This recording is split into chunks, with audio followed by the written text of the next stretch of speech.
बरं का, आज पेरूमध्ये तुम्हाला सांगतो तर पेरूमध्ये का नाही बरेच जणांचं काय झालेलं असतं, पेरूची जी काय वाढ आहे किंवा पिवळपणावर चालू होतं आणि मुळी स्टॉप होते. मुळी स्टॉप व्हायची म्हणलं की त्याच्यामागं दुसरे कारण असते.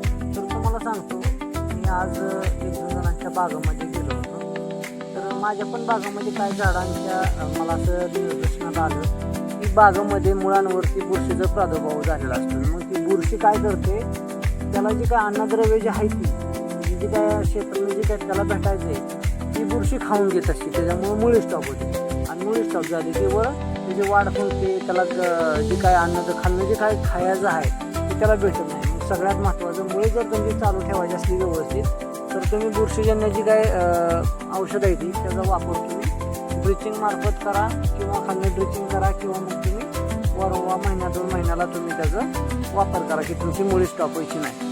जेणेकरून तुमचं मुळे पण पडली की वर पीक लगेच दाखवतं, पिवळं पण पडतं, शेंड पिवळं पडतं, त्या गोष्टी व्हायला चालू होत्या. तर यासाठी काय करायचं बघा, ही जी तुम्हाला जे दिसते का नाही ही बुरशीच आहे. ही मुळांवरची जी पांढरट दिसते का नाही तर ही बुरशीचं प्रमाण आहे. तर यासाठी काय करायचं, तुम्ही बुरशीजन्य औषधांचा वापर आपण ह्याच्यात घ्यायचा.